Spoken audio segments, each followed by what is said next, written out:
요즘 코로나가 많이 심해서 이렇게 함께 현장에 나와 있지 못한 분들도 많은 걸로 아는데, 우리가 어디서 예배를 드리건 하나님이 우리의 마음을 보실 거라고 믿습니다. 처음 찬양을 드리면서 우리의 시편 이 기자가 한 고백이 우리의 고백이 될 수 있도록 기도하는 마음으로 같이 찬양했으면 좋겠습니다.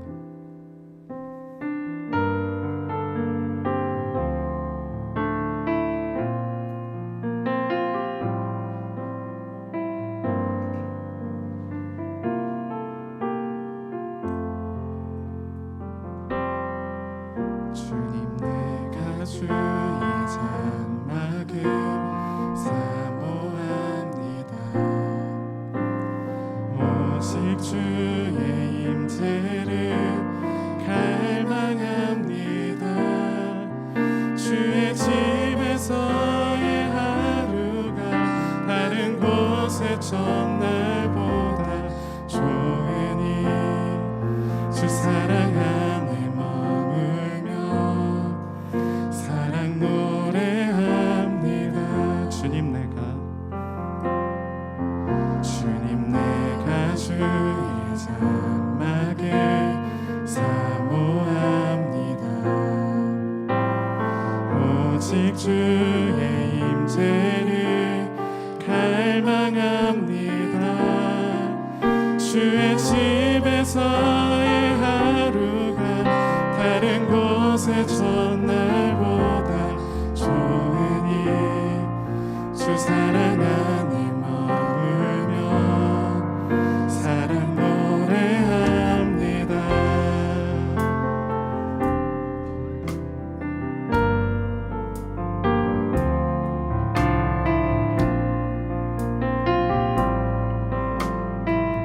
다 같이 처음부터 찬양 드리겠습니다.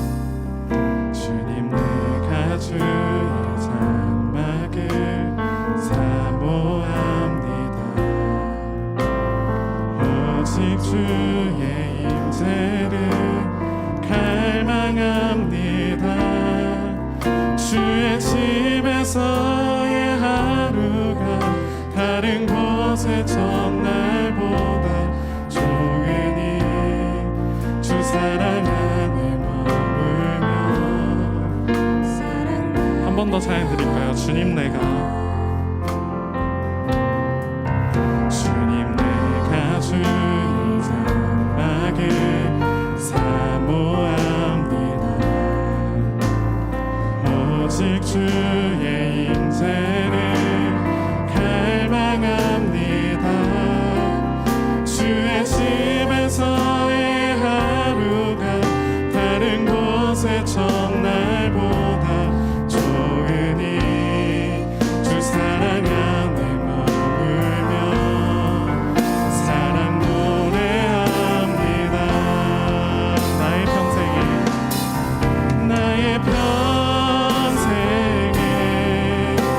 단 한 가지 소원, 주의 아름다우신 보며 사랑 노래하는 것, 나의 왕 되신 주님의 얼굴 구하며 주 사랑 안에 머물러 사랑 노래합니다.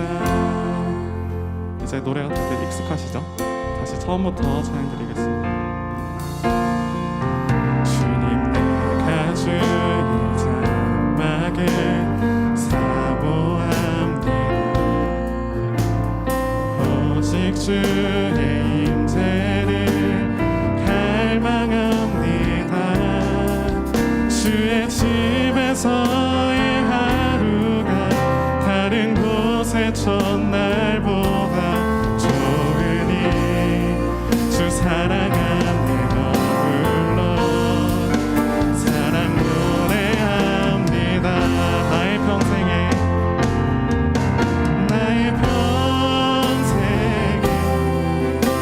단 한 가지 소원, 주의 아름다우신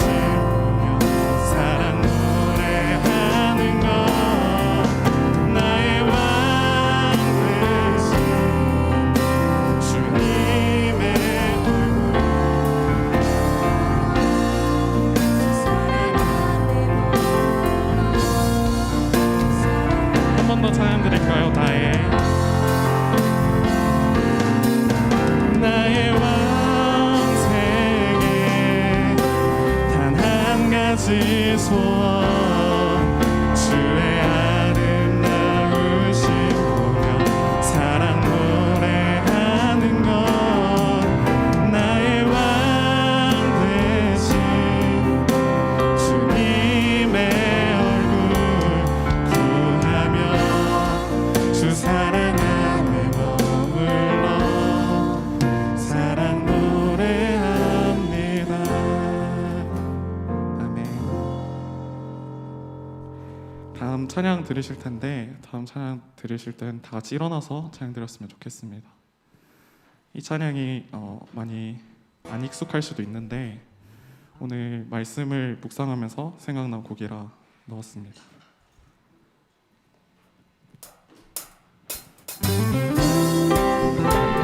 다 같이 박수 치면서 찬양 드렸으면 좋겠습니다.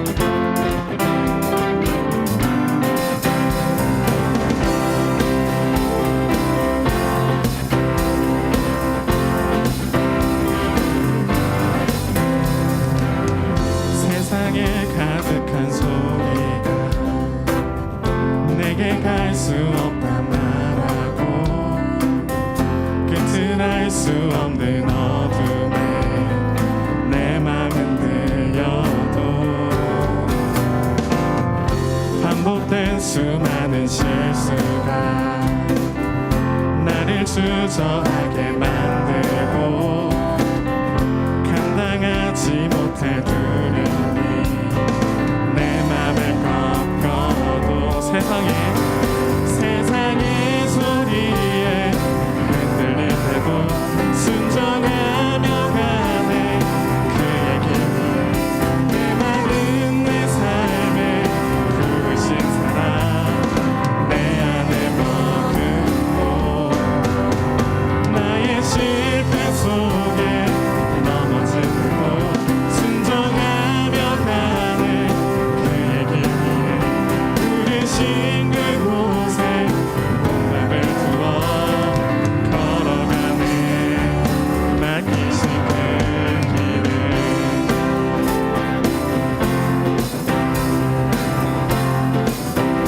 다 같이 처음부터 찬양 드리겠습니다. 세상에 가득한 소리가 내게 갈 수 없다 말하고 끝을 알 수 없는 어둠에 내 맘은 들려도 반복된 수많은 실수가 나를 주저하게 만들고 감당하지 못할 두려움이 내 맘을 꺾어도 세상의 소리에 흔들릴 때도 순종하며 가네 그의 길 위에 내 마른 내 삶에 부으신 사랑 내 안에 머금고 나의 실패 속에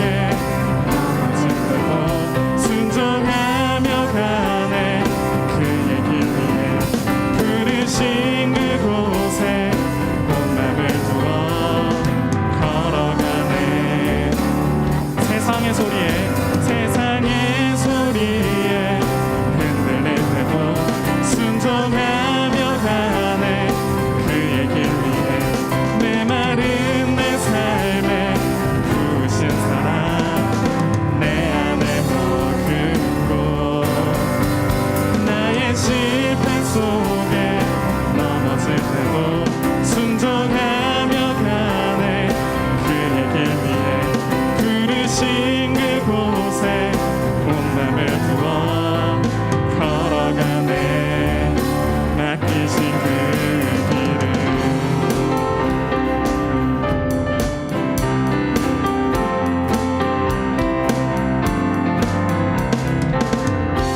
번 더 찬양 드릴까요? 세상의 소리에 흔들릴 때도 순종하며 가네. 그의 길 위에 메마른 내 삶에 부으신 사랑 내 안에 머금고 나의 실패 속에 넘어질 때도 순종하며 가네. 그의 길 위에 부르신 그곳에 온 맘을 두어 걸어가네. 마지막으로 찬양 드리겠습니다. 세상에 세상의 소리에 흔들릴 때도 순종하며 가네. 그의 길 위에 메마른 내 삶에 부으신 사랑 내 안에 머금고 나의 실패 속에 넘어질 때도 순종하며 가네. 그의 길 위에 메마른 그곳에 온 맘을 두어 걸어가네. 맡기신 그 길을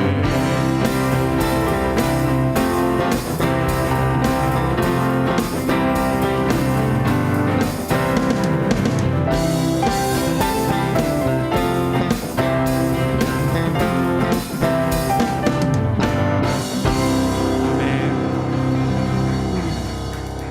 이제 다 같이 자리에 앉으셔서 예배를 준비하는 마음으로 함께 찬양했으면 좋겠습니다.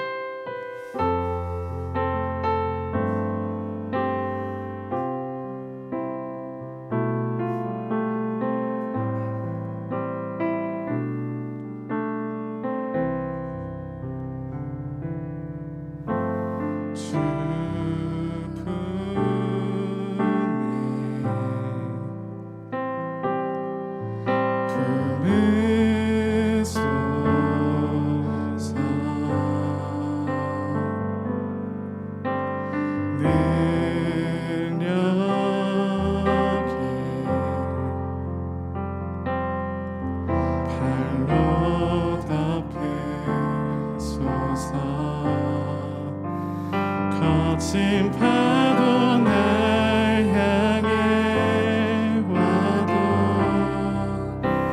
주와 함께 날아오르리. 폭풍 가운데 나의 영혼 잠잠하게 주를 보리라.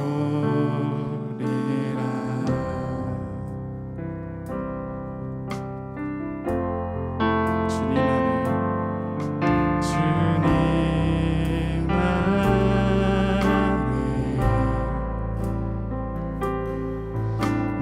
거하리.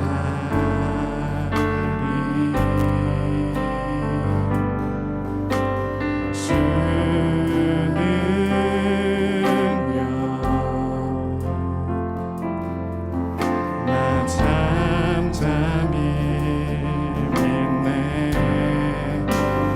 거친 파도 날 향해 와도 주와 함께 날아오르리. 폭풍 가운데 나의 영혼 잠잠하게 주를 보리라.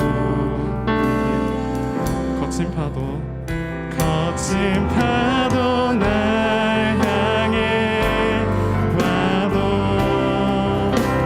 주와 함께 날아오르리. 폭풍 가운데 나의 영혼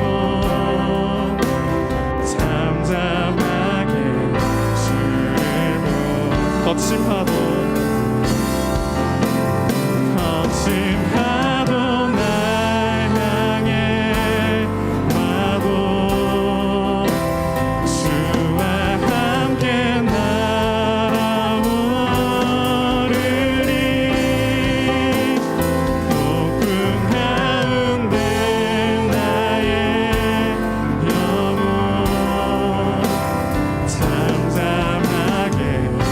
마지막으로 찬양 드리겠습니다. 거친 파도 거친 파도 날 향해 와도 주와 함께 날아오르리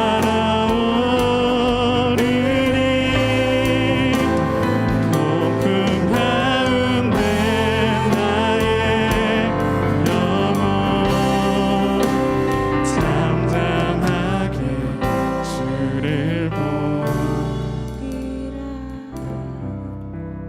거친 파도 날 향해 와도 주와 함께 날아오르리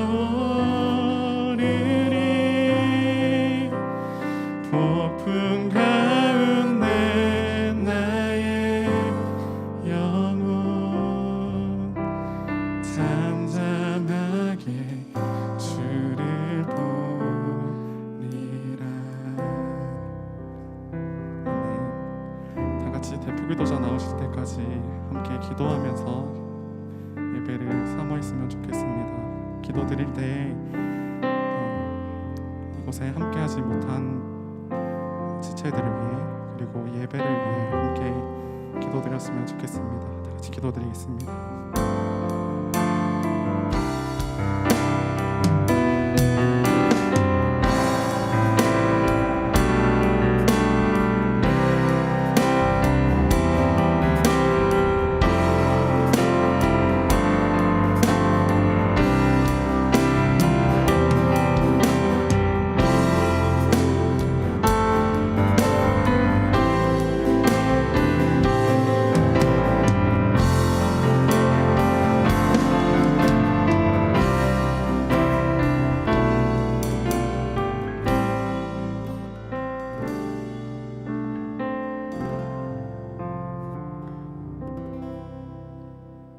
기도드리겠습니다.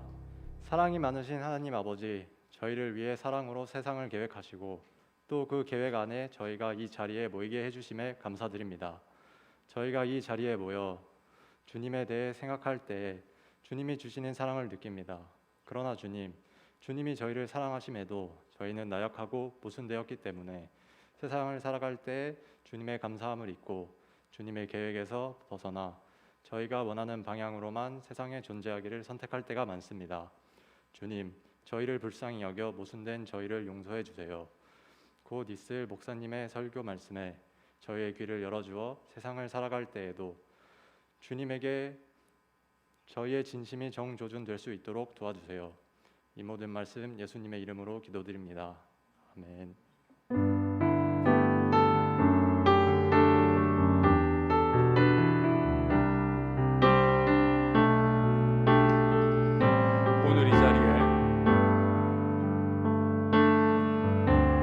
오늘 이 자리에 모인 우리 어린 양 예수 따라가는 우리 되게 하소서. 성령의 충만한 임재 안에 어둡던 우리는 밝아져서 주를 보게 하소서. 당신의 겸손함, 당신의 거룩함, 당신의 정직함 우리에게 보이사 내 안에 교만함, 내 안에 천박함, 내 안에 거짓됨 모두 벗어버리고 어린 양 예수 따라가는 우리 되게 하소서.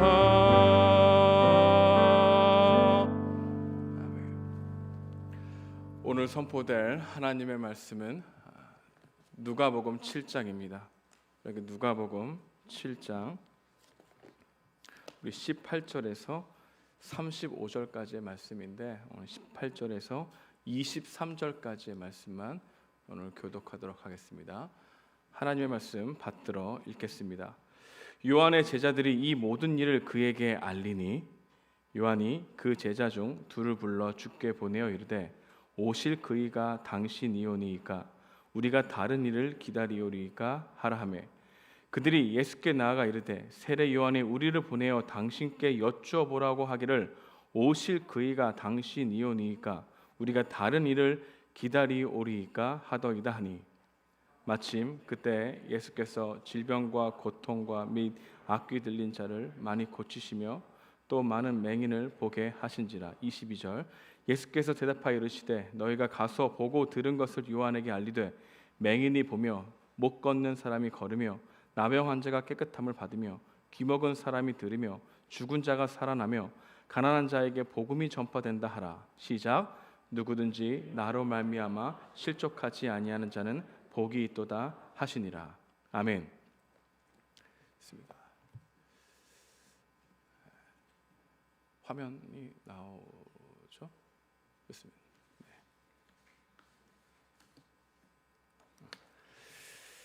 오늘 본문은 세례 요한의 질문으로 시작합니다. 19절인데요. 우리 함께 읽어볼까요? 19절 시작. 요한이 그 두 제자 중에 둘을 불러 주께 보내어 이르되 오실 그이가 당신이오니이까 우리가 다른 일을 기다리오리까 하라 하매 세례 요한은 제자 2명을 불러 예수님께 보냈습니다. 요한은 예수님께서 구약에서 약속하신 오실 그이 그 메시아인지를 확인하고 싶었습니다. 왜 직접 예수님께 가서 물어보지 않았을까요? 그 이유는 그가 유배지에 감옥에 갇혀 있었기 때문입니다. 요세푸스에 의하면 세례 요한은 사해 동편 요새에 감금되어 있었다고 말합니다. 그가 유배지에 감옥에 갇힌 이유는 분봉아 헤롯 안티파스의 죄를 분명하게 지적했기 때문입니다. 헤롯 안티파스는 동생의 아내를 빼앗아 아내로 삼고 자기의 본처를 쫓아냈습니다. 이 죄를 지적한 일로 세례 요한은 유배지 감옥에 갇히게 된 것이죠. 세례 요한은 눈에 보이는 살아있는 권력보다 살아있는 권력을 심판하시는 하나님을 더 경외했습니다.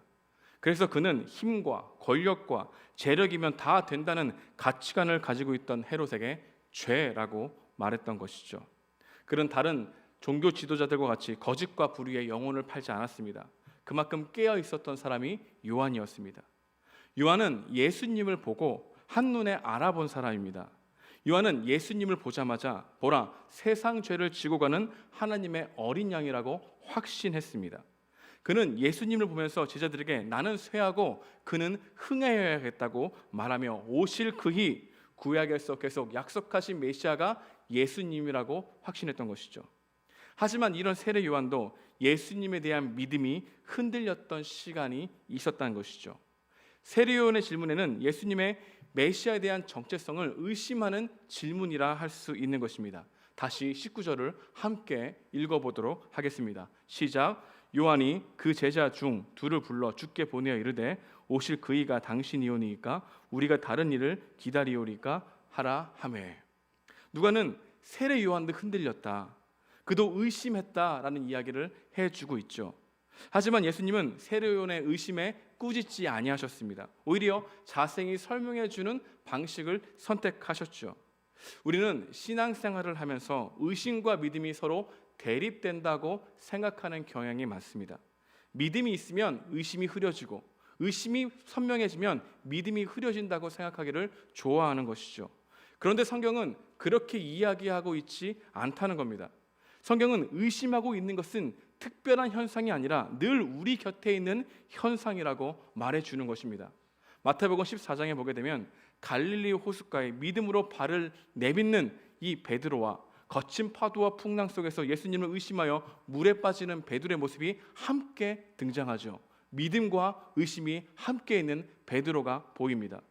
마태복음 28장에 보게 되면 예수님이 부활하셨다는 소식을 천사들에게 들었던 이 막달라 마리아와 여인들은 그 소식에 큰 기쁨을 누리기도 하지만 두려움이 왔습니다. 어떻게 이런 일이 일어날 수 있는가라고 하는 이 두려움과 기쁨이 함께 있는 모습을 보게 되죠. 우리 마태복음 28장 8절인데요. 제가 읽어보도록 하겠습니다. 함께 읽겠습니다. 시작. 그 여자들이 무서움과 큰 기쁨으로 빨리 무덤을 떠나 제자들에게 알리려고 다름질할세. 성경은 인간이란 존재는 한 감정을 전일하게, 온전하게, 완전하게, 밀도 있게 지속적으로 가질 수 있는 존재가 아니라 근본부터 복합적인 감정을 가진 존재라는 것을 부정하지 않는다는 것이죠. 여러분, 우리는 이해의 한계, 인식의 한계, 경험의 한계를 가지고 있기 때문에 그 한계를 넘어선 하나님을 전일하고 온전하게 같은 밀도로, 같은 마음으로 바라볼 수 있는 능력이 없는 것이죠. 그래서 우리는 정말 하나님의 놀라운 경험에 감탄하기도 하지만 어떻게 이런 일이 있을까라고 하는 의심도 함께 하는 것이죠. 정말 이것이 진짜인지, 이런 복합적이고 한계성을 가진 존재가 인간이라 말하는 겁니다. 그래서 우리는 예배를 드리고 은혜가 충만할 때는 믿음으로 살 것 같이 고백하지만 세상에 나가면 또한 어떤 위협적인 상황과 소리가 들리면 바로 믿음을 저버리는 현상이 우리에게 있다는 것이죠. 그 후에 자신의 믿음 없음에 대해서 정말 괴로워하는 마음으로 다시 주님 앞에 나아가려고 하는 믿음 있는 모습이 있다는 거죠. 그러니까 믿음과 의심이 함께 복합적으로 있는 존재가 인간이라 말하고 있는 겁니다. 예수님을 사랑합니다. 근데 죄의 유혹에 쉽게 넘어져가는 모습에 좌절하죠. 그리고 내가 정말 하나님의 사랑에 확신하는가 의심하는 이 경계를 왔다 갔다 하는 존재가 인간이라 말하고 있는 거죠. 그래서 믿음이란 의심 없는 상태를 얘기하는 것이 아니라 하나님께 정조준하는 거죠. 정조준 안에는 그 의심이 있을까 없을까요? 있죠. 그럼에도 불구하고 하나님을 향한 그 과정으로 만나고 싶어하는 이 마음을 가지고 가는 것이 믿음이라 말하고 있는 것입니다. 예를 들어서 하나님의 사랑이시다라고 하는 것을 지식적으로 알았다고 생각해 봅시다. 그런데 이런 질문을 하게 되는 것이죠. 나는 정말로 하나님이 나를 사랑하신다고? 나는 그 사랑을 느끼지 못하는데 그럼 그분이 나를 어떻게 사랑하시지? 그런 질문들은 오히려 거절을 위한 질문이 아니라 하나님이 나를 정말 사랑하신다는 지식을 확인하고 싶어하는 질문으로, 또한 그 답변을 얻고 싶어하는 마음으로 그분을 찾게 된다는 것이죠.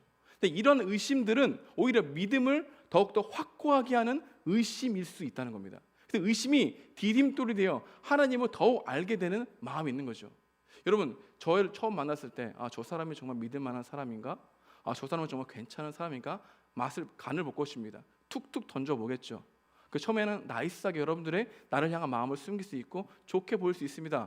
근데 이틀, 3일, 1년을 같이 들어보니까 저 사람 마음이 진짜네. 의심했던 마음이 풀리게 되고 확고한 마음이 들면은 더욱더 관계가 가까워집니까? 멀어집니까? 가까워지죠. 이처럼 우리들의 의심에는 하나님과 더 가까워질 수 있는 요소들이 있다는 것을 성경은 계속해서 말하고 있는 거죠. 그래서 의심은 지팡이입니다. 우리가 어두움 가운데 지팡이가 딱 이렇게 더듬어 걸어갈 때 여기에 걸림돌이 있는지, 돌이 있는지, 물이 있는지, 미끄러질 수 없는지 짚어가면서 계속해서 뭘 확인합니까? 내가 정말 잘 가고 있는지를 확인할 수 있는 거죠. 그 확인할 수 있도록 도와주는 게 뭐라고 얘기하는 겁니까? 의심이라고 얘기하는 겁니다. 근데 문제는 정말 다른 의심에 있다는 거예요. 이런 의심은 오히려 걸림돌이 아니라 디딤돌이 되는데, 정말 성경이 말하고 있는 의심, 이 의심은 우리 가운데 회개해야 될 의심이라고 얘기하는데, 그 의심을 대표하는 말씀이 야고보서 1장 6절 말씀에 있습니다. 이렇게 말합니다. 오직 믿음으로 구하고 조금도 의심하지 말라. 의심하는 자는 마치 바람에 밀려 요동하는 바다 물결 같으니. 여기서 말하는 의심이라는 이 디스타전은 두 마음, 두 생각을 품고 있는 단어를 의미합니다.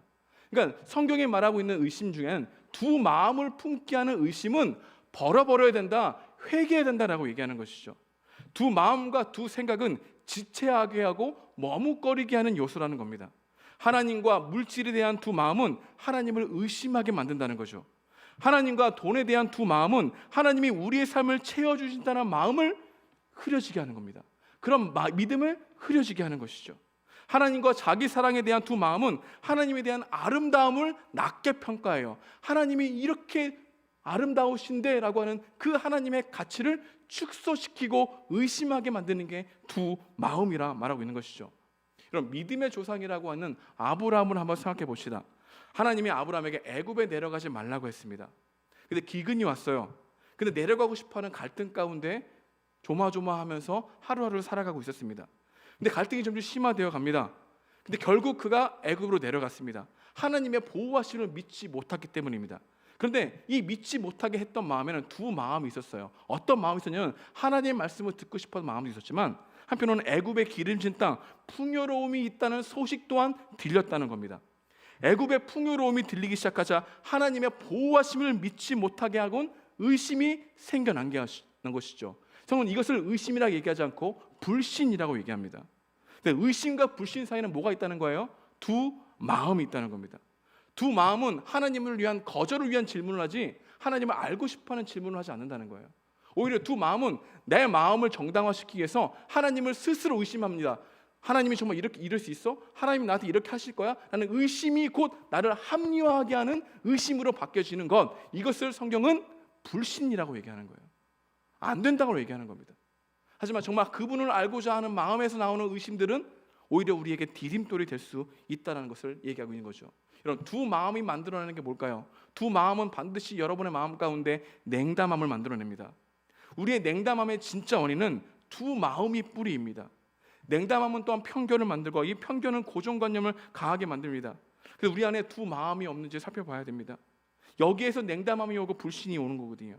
그래서 의심은 퇴보가 아니라 우리의 신앙을 전진하게 하지만 두 마음이 주는 의심은 전진하는 게 아니라 퇴보하게 만든다는 거예요. 근데 우리가 대부분 하는 의심들은 두 마음에서 하는 의심이지 하나님을 정말 알고자 그분에 대한 의심과 그분이 정말 나를 사랑하시는가 그분을 알고자 하는 의심이 있지 않다는 것이 있죠.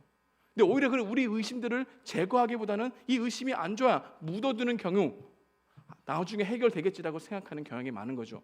두 마음을 해결해야 되는데 하나님에 대한 의심이 없기를 해결하려고 하니까 그 관계가 어긋나는 모습을 보게 된다는 것입니다.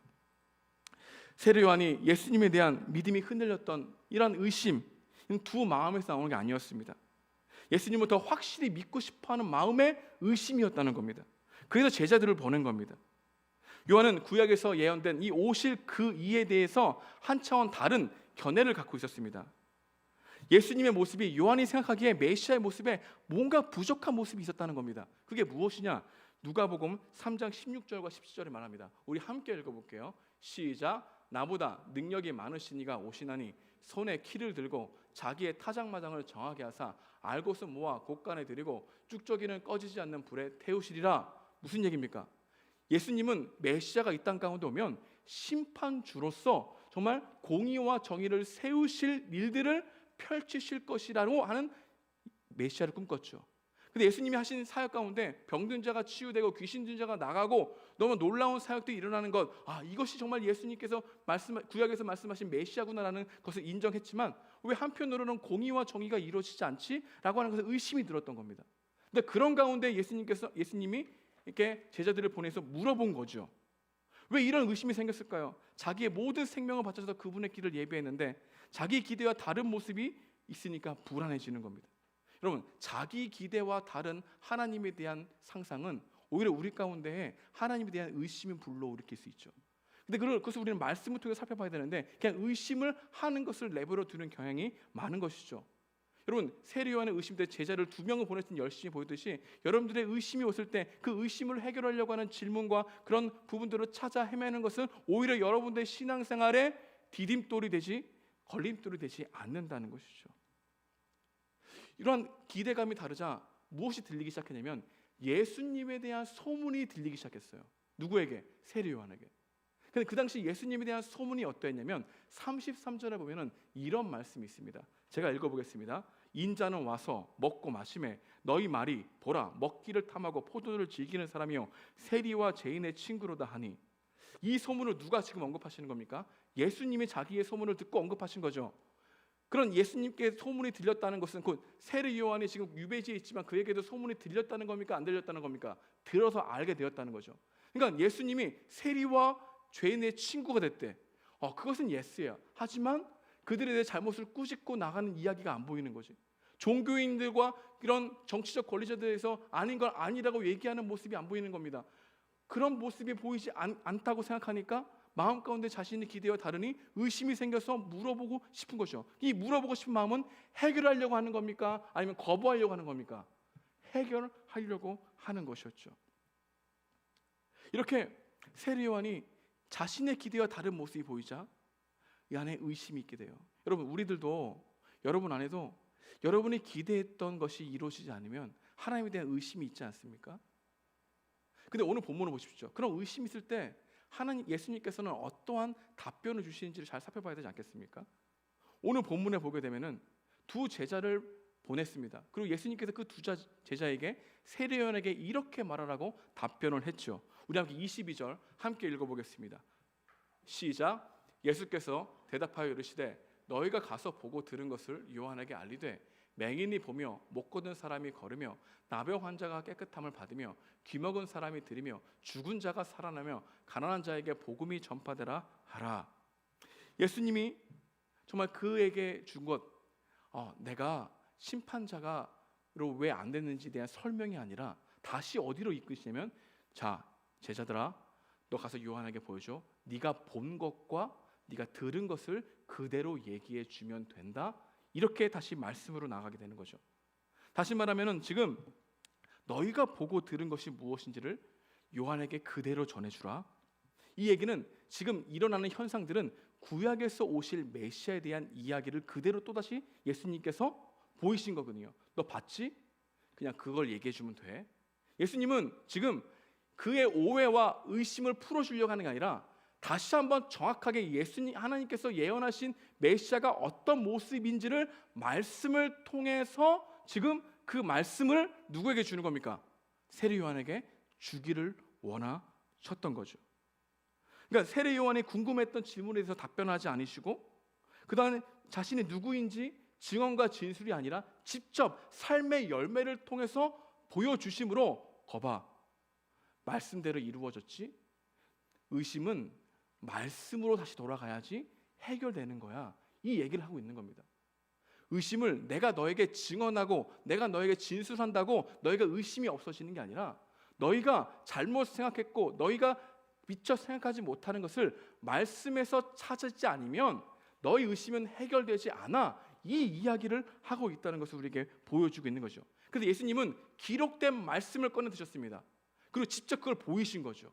이사야 60장부터 있는 이하의 말씀들을 직접 보이시고 행하시고 말씀하심으로 지금 세례 요한의 의심이 있는 마음들을 다시 말씀으로 이끄셔서 말씀 앞에서 해결받기를 원하는 예수님의 마음이 담겨 있다는 겁니다. 여러분, 우리들의 흔들리는 마음을 어떻게 극복할 수 있을까요? 답은 내가 여러분들에게 예수님은 이렇습니다 라고 하는 그 증언과 진실로 여러분들의 의심이 해결되는 게 아니라, 자, 기록된 말씀에 어떻게 예수님이 하나님의 아들이신지에 대해서 살펴보자. 기록된 말씀이 뭐라고 나와 있니? 그 부분들로 여러분들이 직접 찾고 보고 읽고 듣고 공부할 때 여러분들의 의심이 해결되어질 수 있다는 통로를 우리 세례 요한을 통해서 우리에게 보여주시고 있다는 것을 말씀하고 있는 거죠. 여러분, 우리 주위에는 이렇게 의심이 가득한 사람들이 많습니다. 근데 선한 의심이 아니라 오히려 두 마음에서 나오는 의심들이야죠. 두 마음에 나오는 의심들을 오히려 책임을 전가합니다, 하나님께. 여러분, 의심을 일어나는데 찾지를 않아. 하나님에 대한 갈급함이 있다고 하는데 그분이 어떤 분이신지에 대해서 우선순위가 되지 않아. 나중에 알겠죠.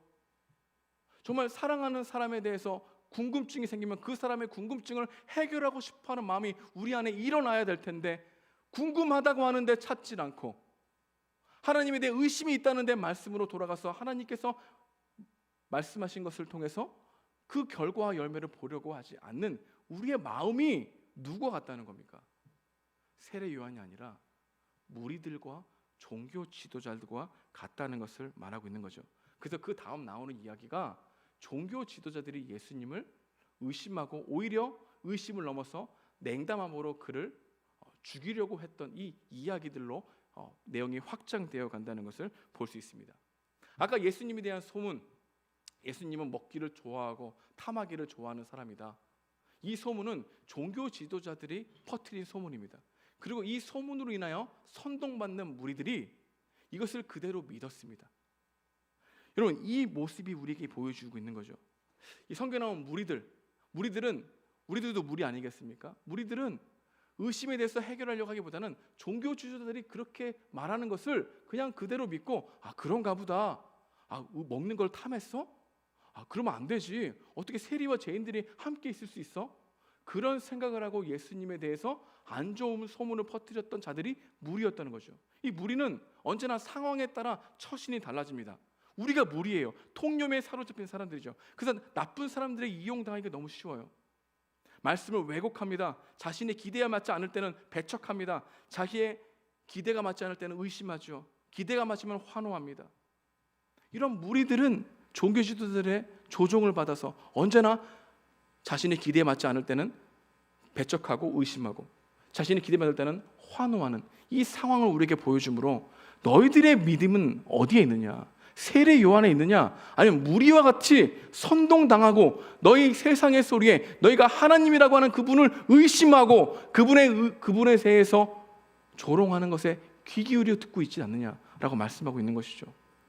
종교 지도자들은 예수님이 오실 그인지에 대해서 아예 의심이 아니라 냉담함으로 했습니다. 의심 다음에 냉담이거든요. 냉담 다음엔 배척입니다. 왜 배척했을까요? 예수님이 지지율이 높았기 때문입니다. 예수님이 사람들에게 너무나 환호받고 그 분 옆에는 많은 사람들이 몰려들기 때문에 오히려 확실하게 의심한 거죠. 뭘 의심한 겁니까? 선동하는 자구나. 오실 메시아가 아니구나.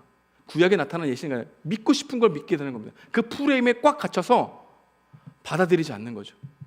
여러분, 우리 안에도 어떤 많은 사람들 안에는 의심의 냉담함이 넘어 자기 프레임에 갇혀서 하나님의 말씀을 제대로 들으려고 하지 않는 강박한 마음의 종교인들이 많다는 거예요.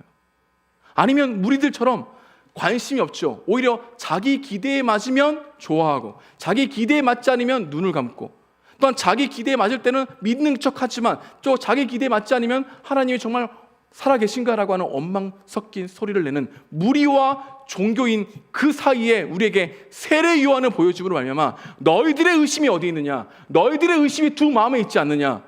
아니면 정말 나를 알고자 하는 마음에 질문을 던지는 의심이냐? 우리에게 전달해주는 메시지라 할 수 있는 거죠. 여러분, 사람은 어떤 존재일까요? 사람은 누구나 자기 중심성이 만들어낸 오해와 왜곡과 선입견과 편견을 가지고 있는 존재입니다. 믿음이 있어도 선입견이 있고, 믿음이 있어도 의심을 하고, 믿음이 있어도 하나님을 오해하고 왜곡하는 존재이죠. 인간은 누구나 굴절된 관점을 가지고 있습니다. 굴절된 관점을 가지고 있으면 스스로 공정하다고 생각하고, 스스로 옳다고 생각하고, 스스로 공평하다고 생각하는 경우가 참 많은 것이죠. 아무리 내가 사물을 정확하게 본다 할지라도 내 시각과 맞지 않냐면, 아무리 사심 없이 보고자 하더라도 볼 수 없는 연약한 존재임을 인정하는 것이 주님을 제대로 알아가는 시작점이라 할 수 있는 것이죠. 사람들은 자신을 중심에 놓고 세상을 파악하고 있다는 사실을 직시하지 못합니다. 우리에게는 자기 중심성의 프레임이 작동해요. 그래서 그 주님에 대한 것이 우리의 기대에 맞지 않냐면 의심부터예요. 근데 이 의심은 하나님의 말씀을 알려고 하는 그런 디딤돌이 되는 게 아니라 오히려 하나님을 멀리 밀어내고자 하는 자기 정당성과 합리화의 의심, 이게 바로 불신으로 보고 있는 것이죠. 여러분, 이러한 사람들, 자기 프레임에 맞는 사람들은 자기 프레임에 똑같은 이야기에 동조되는 때는 환호하고, 그렇지 않을 때는 적대적으로 대하는 경우가 많은 것이죠. 여러분의 자기 중심성이 강하면 강할수록 하나님에 대한 오해가 많을까요, 적을까요? 많아요. 하나님에 대한 의심이 선한 의심일까요? 아니면 하나님을 거부하고 정당성을 부여하고자 하는 여러분의 자아된 죄일까요? 죄가 훨씬 많다는 거예요. 또 사람은 어떤 존재일까요? 자기 마음을 한시도 지킬 수 없는 가변적인 존재입니다. 우리의 마음은 너무나 쉽게 변해서 그 마음을 지킬 수가 없어요. 이것을 주님께 인정하고, 주님, 나 의심이 있습니다, 하지만 주님을 더 알기 원합니다 라고 하는 이 겸손한 마음으로 주님을 바라보는 게 믿음이라고 얘기하는 거예요. 그러니까 세례 요한의 지금 모습은 믿음이 있는 행동입니까? 믿음이 없는 행동입니까? 믿음이 있기 때문에 물어보러 가는 거거든요.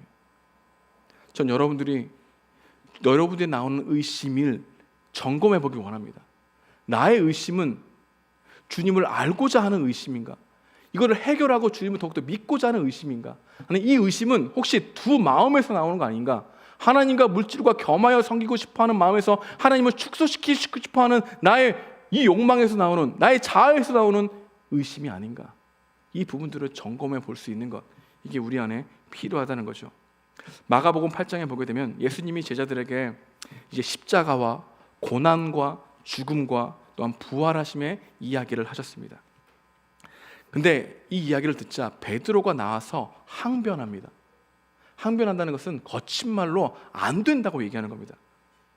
누구를 위해서 화내는 걸까요? 예수님을 위해서일까요? 아닙니다. 베드로는 자신에게 나름의 계획이 있었고 그 계획에 고난이 포함되지 않았죠. 그런데 그 예수님이 자신의 계획대로 기대대로 움직이지 아니하시자 베드로는 참지 못하고 항변한 것이죠. 우리들에게도 이런 항변이 많다면 오히려 우리는 자기 기대의 수준에 맞는 우상이라고 하는 예수님을 만나려고 하는 것이 성경에서 말하고자 하는 예수 그 메시아를 보려고 하지 않는 죄성이 폭로되는 거예요. 여러분은 어떻습니까? 우리가 말씀을 읽는 목적이 뭘까요? 정말 주님을 알기 위해서 말씀을 읽습니까? 아니면 나의 마음을 알아주시기 원하는 마음으로 말씀을 읽습니까? 다르다는 것이죠. 두 번째로 오늘 우리에게 주시는 메시지가 있다면은 우리 신앙이 흔들리고 있지만 계속해서 붙드시는 분이, 우리를 붙드시는 분이 하나님이라는 사실을 잊지 말라는 겁니다. 여러분, 나침반은 흔들리지만 계속해서 북쪽을 가리키고 있지 않습니까? 우리를 붙드시는 분이 누구예요? 하나님이에요. 나의 확신보다 하나님이 나를 붙드시는 확신이 더 중요하죠. 얼음 붙은 강을 건널 때는 내 확신보다 얼음의 두께가 더 중요하고, 암벽을 등병할 때는 내 용기보다 밧줄의 튼튼함이 더 중요하든 우리의 확신보다 하나님이 우리를 붙들고 계시다는 사실이 더 중요하다는 거죠. 우리는 의심이 있을 때 이 의심이 디딤돌인가 아니면 이 의심이 걸림돌인가 분별하면서 그 의심들을 해결하려고 하는 노력이 우리의 믿음을 증명한다는 겁니다. 여러분, 의심이 있는 것을 부끄러워하지 마십시오.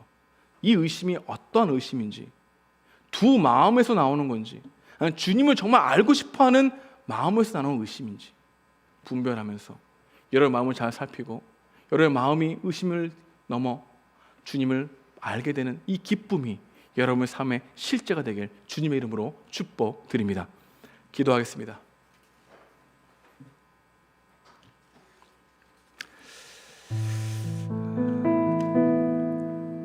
얼어붙은 강을 건널 때에는 내 확신보다 얼음의 두께가 더 중요합니다. 암벽을 등반할 때는 내 용기보다 밧줄의 튼튼함이 더 중요하죠. 내가 스스로 믿음이 있다 없다 확신보다 하나님이 우리를 붙들고 계시다고 하는 이 사실이 더 중요한 것입니다. 이해의 한계와 인식의 한계와 경험의 한계 속에서 믿음과 의심 사이에 복합적인 감정을 느끼는 우리들을 인정하고 주님께 고개를 들어 주님 더 알기 원합니다. 내가 고민되었던 이 고민들이 말씀을 통해서 해결되어지기 원합니다. 아니, 그 주님의 크심 앞에 이 질문들이 정말 이 질문을 넘어 그 존재를 받아들이게 되는 놀라운 섭리가 내 삶 가운데 이루어지기 원합니다. 주님, 이제 의심하는 것을 가리거나 숨기지 않겠습니다. 이 의심이 어떤 종류의 의심인지를 분별하겠습니다. 주님, 도와주십시오. 의심을 넘어 믿음으로, 또한 믿음 가운데 또다시 의심이 드는 일이 있지만 그 가운데 우리를 붙들고 계시는 주님을 바라보는 그런 소망의 삶을 살기 원합니다. 이 기도 제목을 가지고 함께 충분히 기도하는 시간 갖도록 하겠습니다. 기도하시겠습니다. 주님, 감사합니다. 얼어붙은 강을 건널 때 내 확신보다 얼음의 두께가 더 중요하고, 암벽을 등반할 때 내 용기보다 밧줄의 튼튼함이 더 중요하다는 것을 깨닫게 됩니다. 우리의 확신보다 하나님 우리를 붙드시기 위해서 사실 더 중요하다는 것을 알게 됩니다. 나침반이 계속 북쪽을 가리키는 것처럼 우리의 마음은 순간순간 수없이 많은 상황 속에서 흔들리지만 계속해서 예수님을 바라보게 하시는 하나님의 손길이 우리를 붙들고 계시다는 사실을 믿지 않게 하시고 더욱더 굳게 믿을 수 있는 우리가 될 수 있도록 하나님 인도하시길 간절히 바라곤 합니다. 하나님, 나의 기대와 다른 하나님 만났을 때 하나님 의심하지 않게 하시고 주님을 찾게 하여 주시옵시고 그 의심 가운데 주님을 알고자 하는 마음인 정도에 분별할 수 있도록 도와주셨기를 간절히 바라곤 합니다. 주님 말씀이 있기 원합니다. 더욱더 기회가 잘 되는 것을 너무 지나치게 깊은 관심을 가지고 있기에 주님 하나님 내 마음도 중요하게 생각하는 우리의 마음을 들어봅니다. 주여 도와주시옵소서. 성령께서 역사하여 주옵소서. 우리의 마음을 만져 주시옵소서. 주여, 우리 우리의 마음을 붙들어 주시옵소서. 주의 우리 의심들의 마음을 하나님께서 점검할 수 있도록 하여 주시옵시고, 주님 더욱 알고자 하는 마음이 있는가, 하나님 내 안에 있는 거짓 목마름이 아닌가, 정당하고 합리화하고 나의 프레임에 갇혀서 내 스스로 갇혀있지 않는가. 남에 대한 이야기를 많이 하지만 그것이 나에게 스스로 감옥을 만드는 것이는 모르고 있는 우리의 연약함과 자기 모순을 뒤돌아볼 수 있도록 인도해 주기를 간절히 바라옵니다. 주여 도와주시옵소서. 이 시간 우리 함께 찬양하기 원합니다. 내게 허락하신 시련을 통해 찬양하면서 헌금을 봉헌하겠습니다.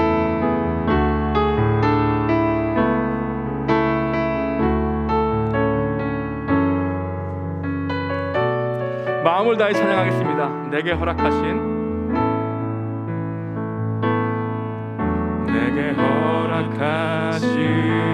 시련을 통해 나의 믿음 더욱 강하게 자라나고,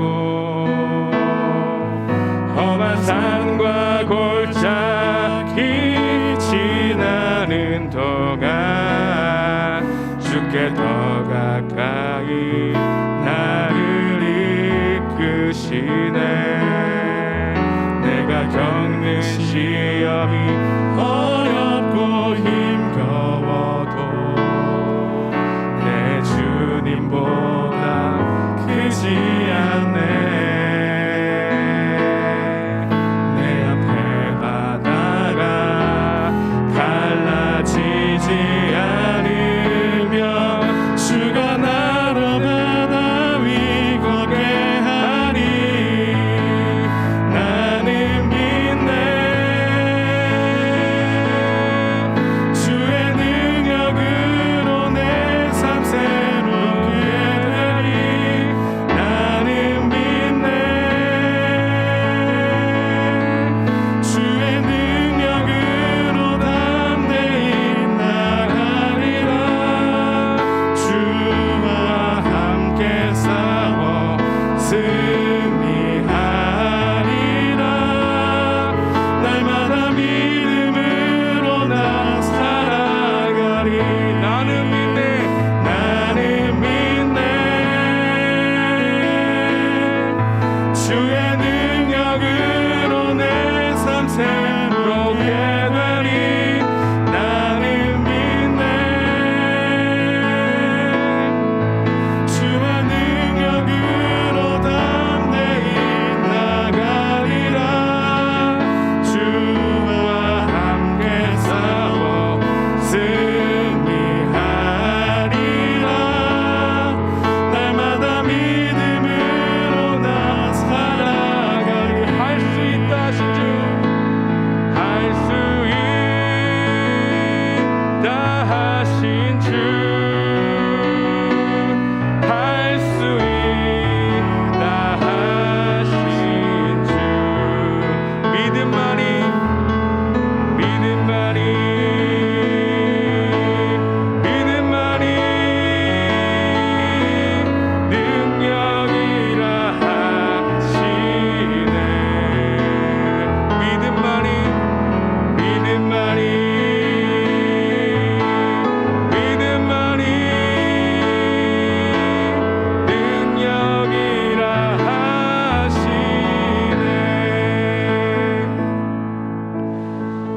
주님, 그렇습니다. 우리는 믿음과 의심 사이를 걸어가는 복합적인 존재입니다. 이해의 한계와 인식의 한계와 경험의 한계 속에서 주님을 인정하고 바라보는 것이 쉽지 않습니다. 그럼에도 불구하고 우리를 계속 붙들고 계시는 하나님을 바라봅니다.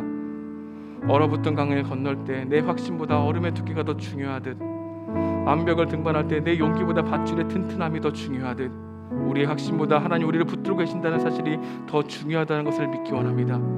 주님, 의심이 걸림돌이 아니라 디딤돌이 되게 하시고 우리의 의심을 점검하게 하시고 그 안에 두 마음으로 내가 하나님을 거부하고 있는 마음이 아닌지, 나는 하나님의 사랑을 축소시키고 있는 그 마음 안에는 물질을 더 사랑하고자 하는, 돈의 욕망에 사로잡히고자 하는 그런 마음이 더 있지 않는지 점검하게 하시고, 정말 우리들의 의심이 주님을 알게 되는데 놀라운 도구가 되게 하시고 우리의 삶을 붙들고 계시는 하나님을 우리 일상생활에서 만날 수 있도록 이들의 삶을 축복하여 주시옵소서. 의심을 숨기지 않게 하시고 오히려 주님을 알기 위한 도구로 사용할 수 있도록 이들의 삶에 역사하여 주시옵소서. 주님, 오늘 그냥 오지 않고 예물을 가지고 왔습니다. 이 예물이 쓰여지는 곳곳마다 복음의 은혜가 나타나게 하시고 정말 가난한 자들에게 흘러가는 생명이 되게 하시고 정말 이 돈이 흘러감으로 말미암아 주님이 살아계시며 사랑이시라는 것을 알게 대하는 삶의 열매로 드러날 수 있도록 역사하여 주시옵소서. 하나님의 나라는 말이 아니라 우리의 삶을 통해서 드러나는 열매인 줄 믿습니다. 인도하여 주시옵소서. 이제는 우리 구주 예수 그리스도의 은혜와 하나님의 극진하신 사랑과 성령님의 감화하시고 교통하심이 의심을 디딤돌로 삼아 하나님을 더욱 알기 원하고 믿기 원하는 우리 모든 청년들 머리 위에 하나님의 변치 않는 사랑이 함께 있길 축원하옵나이다. 아멘.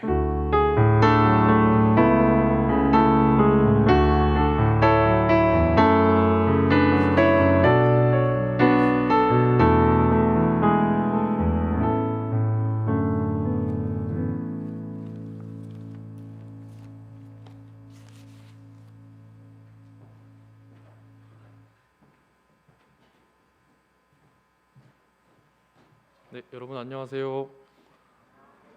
네, 광고 시작하도록 하겠습니다. 네, 넘겨주세요. 네, 새로 오신 분들 모두 환영하고요. 현장 예배로 오신 분들은 목사님 찾아가시면 되고 온라인으로 오신 분들은 여기 있는 목사님 전화번호로 연락하시면 됩니다. 네, 다음이요. 네, 예배 후에 오늘 가족 모임이 있습니다. 오늘 끝나고 사진 꼭 찍어서 족장 톡방에 올려주세요. 네, 다음이요. 네, 가족 모임 장소가 이렇게 있는데요. 저희가 가족 모임 장소를 하나 더 쓸 수가 있게 돼서 저번에 보니까 5층인가요? 5층이 조금 협소하다는 얘기가 나와서 혹시 여기 배정되어 있는 주형 가족, 다운 가족, 경록 가족 중에 가족 족장님들께서 얘기를 하셔서 한 가족은 성가대 연습실, 여기 본당 3층에 있는 성가대 연습실에서 네, 가족 모임을 할 수가 있게 됐거든요. 얘기하셔서 하시고 다음 주부터는 제가 이제 딱 또 하나 더 넣어서 이렇게 돌아가면서 쓰도록 하겠습니다. 네, 끝나고 다시 띄워주시고요. 네, 다음이요. 네, 지금 장학금 신청 기간입니다. 2월 20일 주일까지 여기 보이는 구비 서류들, 본인 작성 장학금 신청서 이런 구비 서류들 다 해서 목사님께 신청하시면 됩니다. 네, 다음이요. 네, 저희 이제 수련회가 얼마 안 남았는데 수련회 홍보팀에서 홍보 영상을 만들었거든요. 지금 영상 틀어질 수 있나요? 네, 영상 보시겠습니다.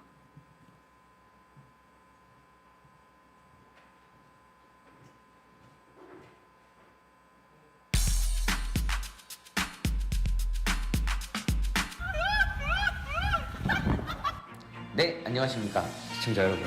영동뉴스의 박정준입니다. 최근 서울 영동교회 청년부에서 겨울 수련회를 대면으로 진행할 예정이라고 합니다. 현장에 박지영 기자한테 자세한 내용 물어보겠습니다. 박지영 기자. 네, 젊은 패기로 신속 정확한 뉴스를 전달한다. 안녕하세요. 인턴 기자 박채연입니다. 네, 박 기자. 이게 지금 어떻게 진행된다는 거죠? 일단 앵커님, 제가 질문 하나 드려도 되겠습니까? 예? 갑자기요? 네, 혹시 최근에 청년부 지체들과 원투원을 한 뒤 영수증 처리를 한 경험이 있으신가요? 뭐 있었죠. 네. 네, 있었군요. 감사합니다. 그렇다면 앵커님, 여기를 한번 봐주시길 바랍니다. 영동 회계팀으로부터 최근 영수증을 훼손한 채 제출하는 분들이 급증하고 있다는 제보가 들어왔는데요. 증거화면 한번 보시죠. 지금 뭘 하고 계시죠? 저희가요? 네. 그 최악에서는 대비하는 제도를 좀 마련해야 될 것 같아요. 이런 거에 대한 대응과 아니니까 회계 처리하는 게 장난도 아니고 그러니까 어렵냐 힘든 거야. 이런 거 또 받으실 계획인가요, 앞으로? 받긴 받아야지 뭐. 저희 이런 거 주시면은 어떠한 방식으로 우리가 좀 하겠습니다. 잘 보셨습니까?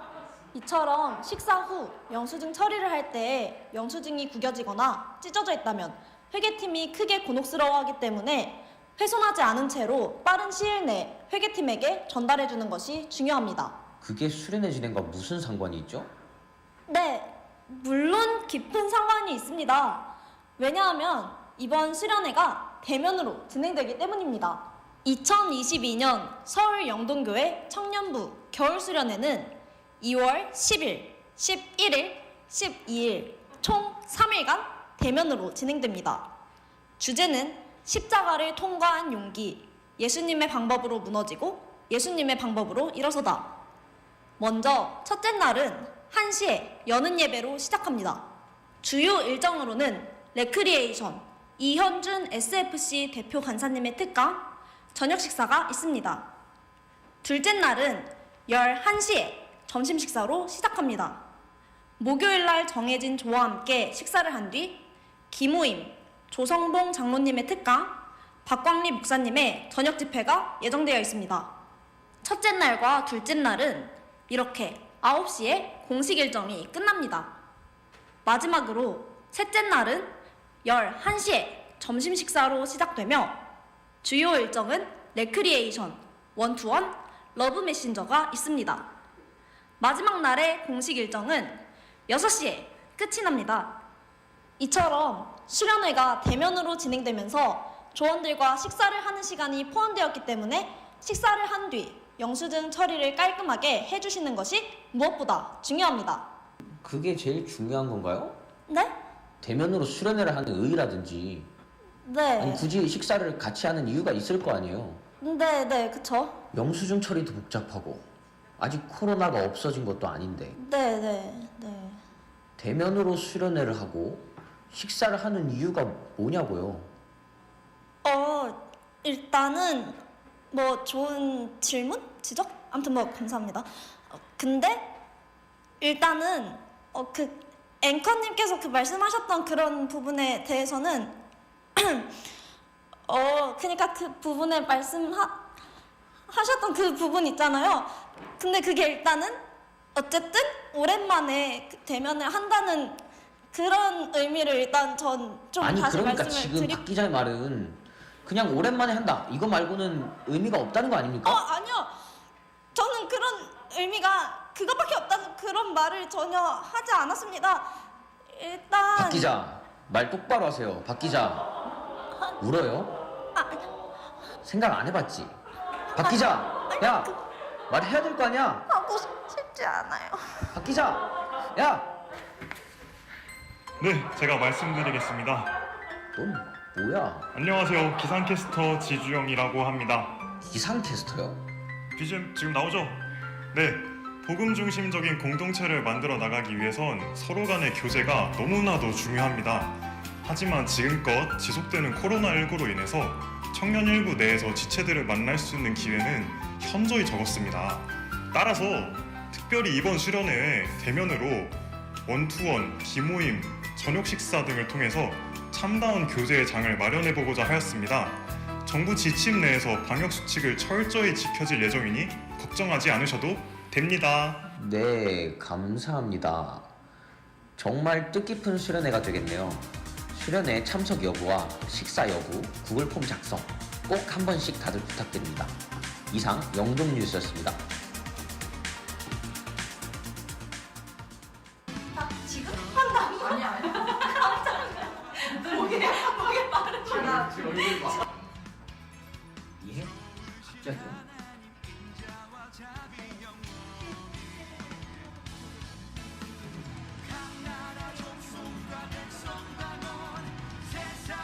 근데 그다음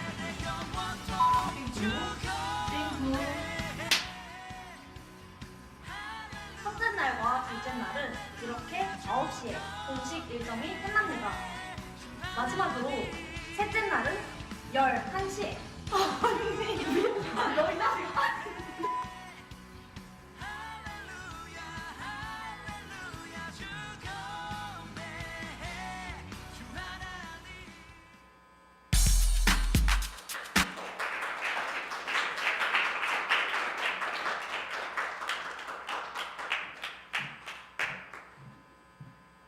네, 수련회 홍보팀에서 만든 영상인데요. 네, 고생한 홍보팀에게 다시 한번 박수 부탁드립니다. 네, 다음이요. 네, 아까 말씀드린 것처럼 저희 목요일부터 2월 10일부터 2월 12일까지 진행되니까요. 다른 무엇보다 저희가 이제 목요일 날 시작하는데 아까 몇 시라고 나왔죠? 오후 1시까지 꼭 오시면 되겠습니다. 네, 다음이요. 네, 이번에는 레크레이션 팀에서 준비한 광고가 있는데요. 혹시 준비되었나요?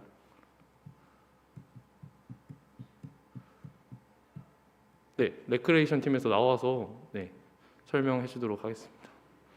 네.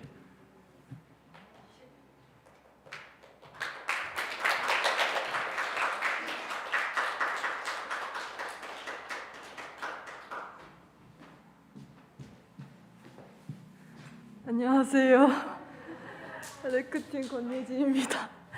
저희가 레크를 하는데 요즘 여러분들의 사연을 토대로 레크를 진행하면 좋겠다 생각이 들어서 구글 폼을 올렸는데 혹시 보셨나요?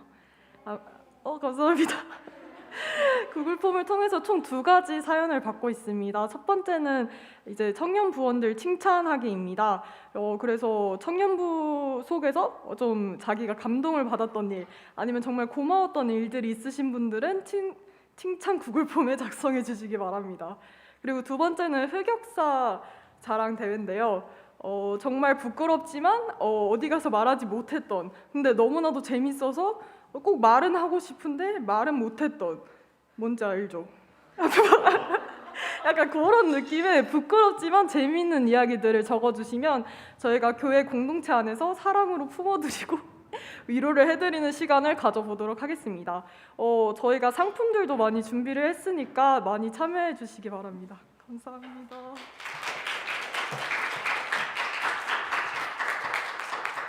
네, 감사합니다.